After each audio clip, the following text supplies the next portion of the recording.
မင်္ဂလာပါရှင် Rose TV မှာကြိုဆိုပါရရှင်ဒီတစ်ခါပြပြီးမှာတော့ချစ်မမတို့အနေနဲ့2000စွစွလေးနဲ့ခေါင်းဝေးအရှိကြီးတစ်ထည်ကိုဘယ်လိုရမလဲဆိုတော့ချစ်မမတို့ပြပြီးပါမယ်ရှင်ဒီမှာပါဒီမှာလေးကိုဝတ်တဲ့ခေါင်းဝေးလေးဆိုရင်ဒီနားမှာရေမနာလေးမှာအကျက်ဝေးလေးလဲပါနောက်မှာအကျက်ကျိုးလေးလဲပါတယ်ပြီးတော့ဒါ BK ဆွဲသားသားလေးပါပြီးတော့အောက်မှာတစ်ထက်ခံပါပါသေးရဲ့နော်မအဲ့ဟာကိုမှချစ်မမတို့ရဲ့လုံးဝဈေးတက်တယ်ဒါချစ်မမတို့ဒီမှာလေးကိုအထူးလျှော်သေးပေးတာပါရှင်ဈေးနှုန်းလေး2000နဲ့2000ပါပဲရှင်2000 2000ကိုမှဒီမှာလေးကိုဝတ်တဲ့အစိမ်းလေးရပါမယ်အစိမ်းရောင်လေးပြီးတော့နောက်တစ်ခုကကြောက်ဒီမှာရောင်စုံလေး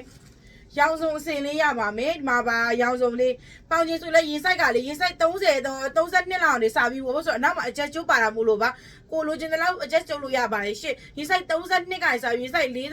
46လောက်ဒီပို့လို့ရပါတယ်ရှင့်ဈေးနှုန်းလေး2000နဲ့2000နဲ့မမတို့ရေလုံးဝတန်ပြီးရတဲ့ဒါဆိုရောင်စုံအစင်လေးပါဒီမှာလေးဝတ်တာဆိုအစိမ်းရောင်လေးပါရှင့်အစိမ်းအစင်လေးပါရှင့်အစိမ်းရောင်လေးပါကဲဒါဆိုရင်ကျမတို့2000စွန်းလေးနဲ့ဒီကောင်ဝန်လေးကိုဝတ်လို့ရအောင်ကျမတို့ဒီမှာလေးရဲ့ Rose Day မှာအခုပဲဟိုင်းပြီးတော့အရောင်လေးနဲ့ဈေးနဲ့တူတူမှန်ပေးခဲ့ပါအောင်ရှင့်